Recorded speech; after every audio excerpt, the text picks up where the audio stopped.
Bismillahirrahmanirrahim. Assalamualaikum warahmatullahi wabarakatuh. Anak-anakku sekalian, bertemu lagi dengan Bapak di mata pelajaran fikih untuk Madrasah Aliyah kelas 12 semester genap. Kemarin kita sudah belajar tentang pengantar kaidah fikih. Bapak sudah jelaskan bahwa kaidah fikih ini sangat bermanfaat bagi kalian, terutama nanti pasca lulus dari sekolah, terjun di masyarakat, menemukan kasus-kasus hukum baru. Kaidah fikih ini sangat bisa dipakai. Maka setiap Bapak jelaskan, Bapak sering jelaskan juga dengan aplikasinya dalam kehidupan sehari-hari supaya kalian tergambarkan, oh saya belajar kaidah ini tuh ketika saya terjun di masyarakat atau di lingkungan, di keluarga. Nah, nanti hukumnya seperti ini. Nah, Bapak yakin kalau kalian punya bekal kaidah fikih ini, kalian menjadi muslim yang moderat lah ya. Bagaimana melihat tentang suatu hukum itu tidak hitam putih, haram, halal, enggak. Tapi lihat dulu bagaimana cara pengambilan hukumnya, kaidah yang dipakai apa.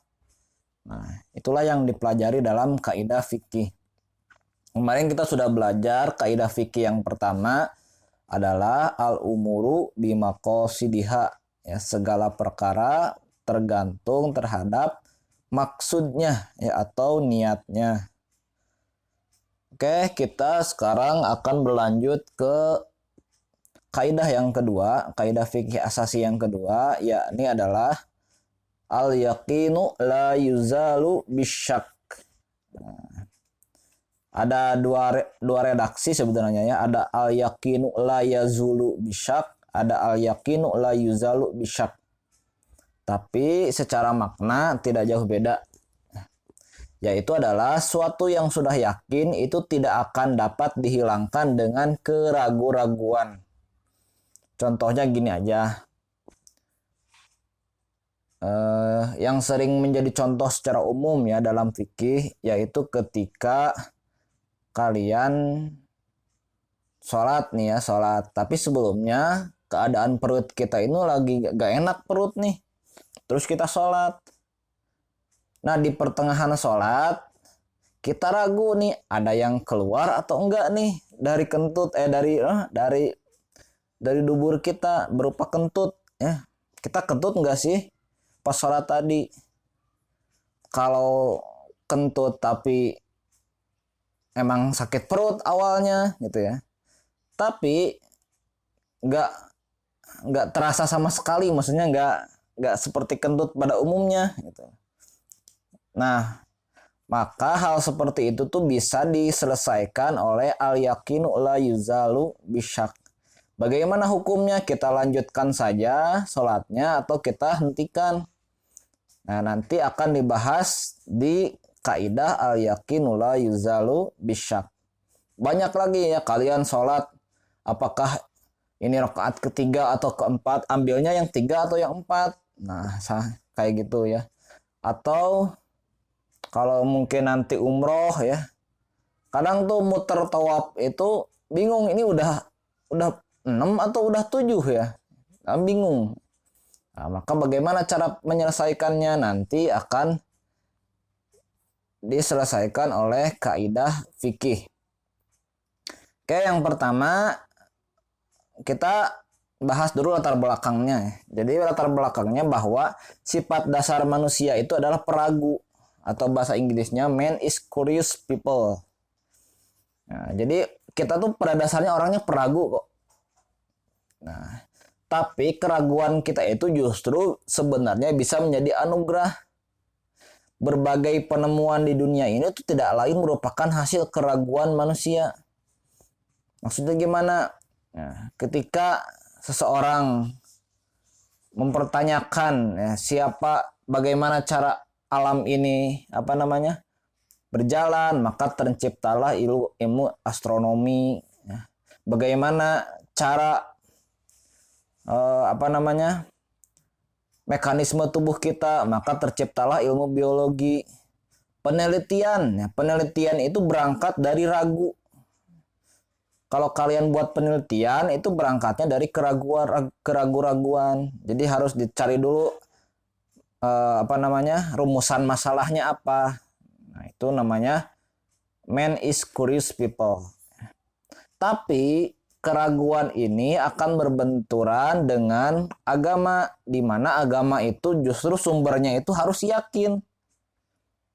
Sifat dasar manusia itu ragu, tapi agama itu harus dilakukan berdasarkan keyakinan.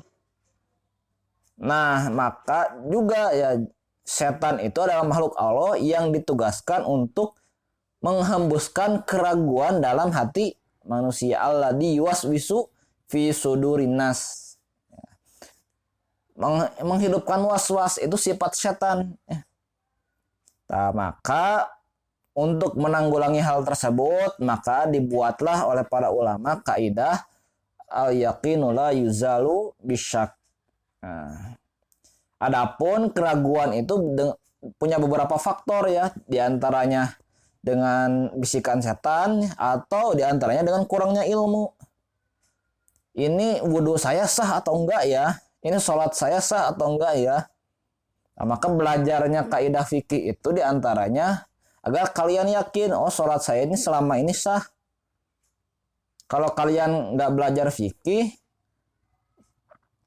bagaimana kalian bisa menilai apakah sholat kalian itu sah atau enggak? Nah, itu yang penting. Kadang Bapak melihat ya, misalnya ada yang sholat itu ya, ketika sujud itu kalau pakai kaos itu ya, itu sering kelihatan tuh pantatnya ya. Hal-hal kayak gitu sebenarnya bisa merusak dari keabsahan sholat karena terlihat auratnya buat laki-laki ya, buat laki-laki. Nah, landasan dalilnya itu bisa dilihat saja Al-Quran surat Yunus ayat 36. Jadi Allah itu tidak menyukai persangkaan ya, duga-duga itu sebenarnya Allah gak suka. Nah, tadi kasus yang tadi ada hadisnya nih. Nanti dilihat saja di PDF yang Bapak bagikan. Jadi jangan sampai ketika seorang itu merasa apakah sudah kentut atau belum, menghitungnya gimana nih, kita udah kentut atau belum.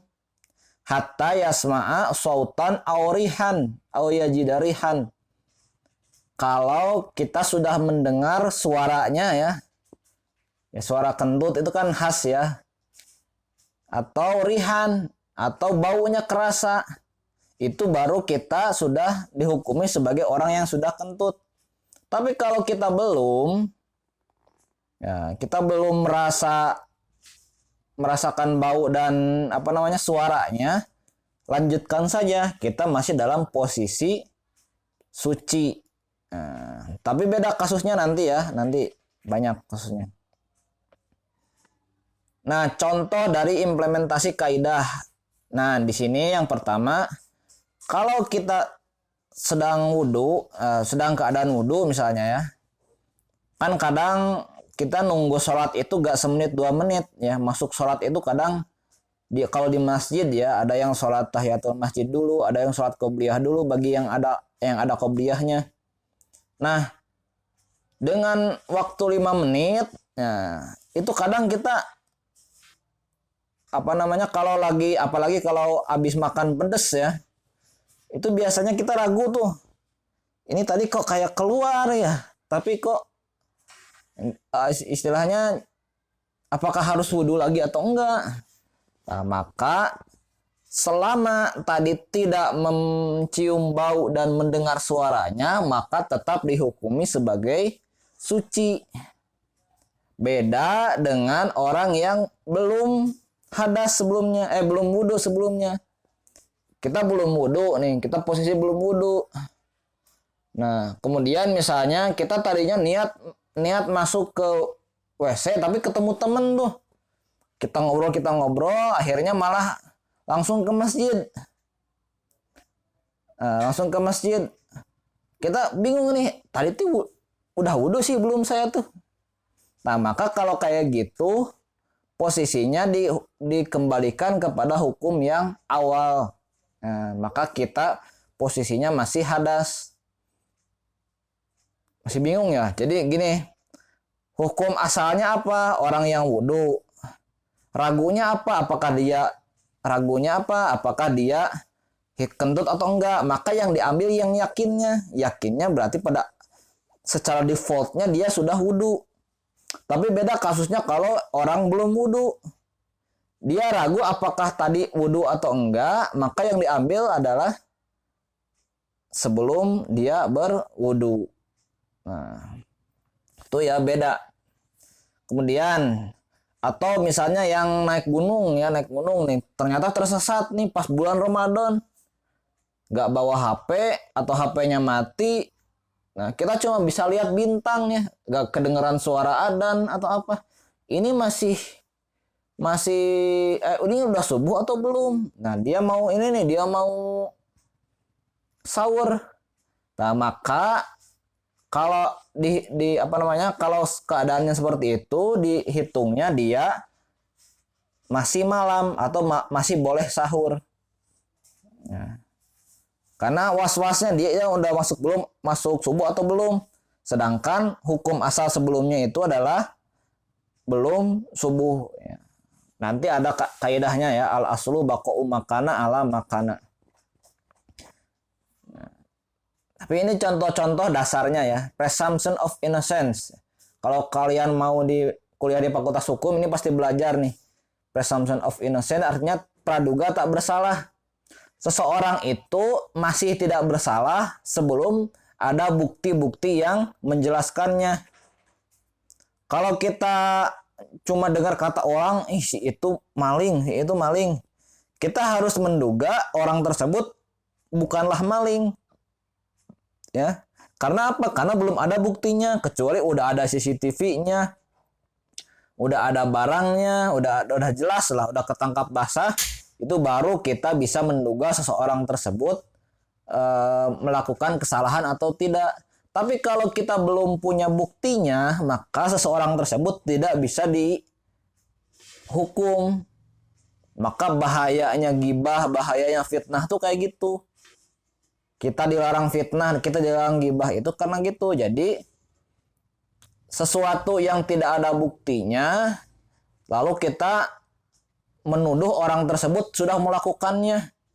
Nah, itu bahayanya fitnah dan gibah itu diantaranya ini. Karena dalam Islam itu menjunjung presumption of innocence. Atau dalam bahasa Arabnya itu al-aslu bara'atud dimmah. Asal dan hukum dari seseorang itu terbebas dari semua persangkaan. Apalagi prasangka negatif ya, sebelum ada buktinya. Pak, berarti kalau sudah terbukti salah boleh kita ngegunjing ya? Nggak boleh juga, itu namanya gibah. Kalau nggak ada buktinya itu namanya fitnah. Oke, lanjut yang kelima, seseorang yang hilang nggak ada kabar itu masih dihukumi sebagai orang yang hidup. Ya, maka nggak boleh tuh dibagi warisnya. Kan orang yang mudah meninggal itu kan biasa bagi waris, tapi dia statusnya tuh hilang ya, dan sampai sekarang nggak ada kabarnya dia tuh masih hidup atau enggak. Maka jangan dibagi warisnya, karena menurut Islam status orang yang hilang tersebut, status sebelumnya kan dia hidup ya, sedangkan dia hilang itu ragu apakah sudah meninggal atau masih hidup. Maka yang diambilnya yang yakinnya. Yang yakinnya dia sebelum berangkat masih hidup, maka diambilnya statusnya masih hidup, maka jangan diambil warisnya. Nah, itu ya beberapa contoh tentang penerapan al-yaqinu la yuzalu bisyak. Ini sudah banyak ya dalam kehidupan kita sehari-hari. Nah, jadi kalau kita was-was, nah, kita kembalikan kepada hukum asalnya. Ya, hukum asalnya. Nah, kemudian ada beberapa tingkatan pengetahuan. Was-was itu sebelah mana sih? Syak itu yang mana? Nah, jadi yang pertama, tingkatan pengetahuan itu ada satu, yakin. Kalau kita sudah yakin, itu biasanya kita milih hal yang pasti. kayak wanita lah, misalnya wanita, kalau dia yakin, ya dia gak milih-milih lagi mana yang mau melamar dia, dia udah mantap terhadap calonnya tersebut. Tapi kalau dia sebenarnya agak condong ke orang ini ya, tapi ternyata ada pilihan lain. Nah, maka itu masih termasuk dalam dzon, ya, dzon. Kalau syak gimana? Kalau syak itu dua-duanya masih bingung milih yang mana yang benar. Nah, itu syak, itu ragu namanya. Ada juga yang terakhir namanya itu waham, yang mengarang, itu mah hayalan. Ginilah kalau di kita itu kalau misalnya Bapak nih ya dari Karadenan, karena kontrakan Bapak di Karadenan, mau ke ke Jakarta. Kalau di Google Map, pokoknya Jakarta itu arahnya ke utara terus. Ke utara terus itu pasti nyampe ke Jakarta. Kalau tingkatannya yakin, Bapak kalau di jalan itu belok-beloknya juga udah paham. Oh, pasti beloknya ke sini. Habis ini beloknya ke sini, beloknya ke sini. Itu udah paham, itu udah yakin. Ya. Tapi kalau zone itu gini. Yakin di utara nih. Tapi ketika ada perempatan, itu bingung apakah belok kiri atau belok kanan atau terus lurus. Karena kita udah tahu posisi Jakarta itu ada di utara, maka kita lebih condong lurus. Lebih condong lurus. Jadi meskipun kita bisa jadi nih ke kiri nih, bisa jadi ke kanan nih. Tapi karena kita tahu posisinya itu, pengetahuan sebelumnya itu Jakarta itu ada di utara, maka kita tetap lurus. Itu namanya zone. Beda sama yakin. Kalau yakin tuh dia tetap lurus aja karena dia udah tahu jalannya, mau belok kanan belok kirinya. Tapi kalau syak, kalau ragu, orang ragu itu dia mau ke Jakarta nih. Ini belok kiri atau belok kanan atau lurus, dia bener-bener bingung ya.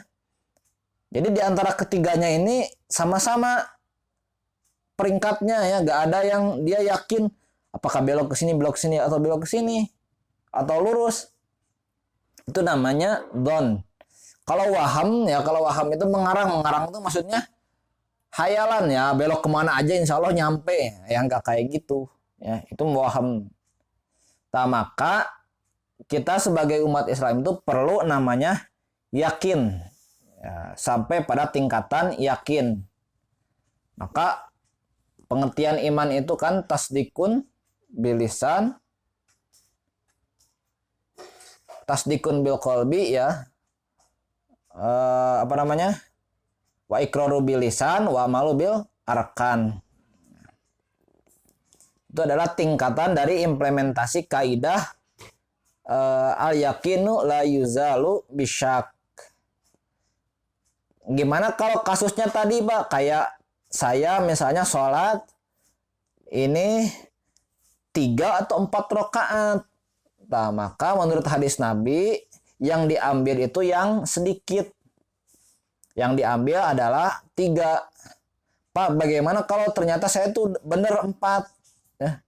Nah, maka kalau kasusnya kayak gitu, yang yang rakaat kelimanya itu termasuk nafilah. Ya, nafilah itu sunnah. Ya, masalah pahalanya nanti tergantung Allah SWT. Itu ya. Itu kalau misalnya ternyata 4 rakaat pas, ya, tentu itu lebih baik ya. Oke, itu adalah implementasi dari al yakinu la yuzalu bisyak. Ya, kalau ada pertanyaan silakan nanti bisa dijapri ke Bapak saja. Terima kasih. Assalamualaikum warahmatullahi wabarakatuh.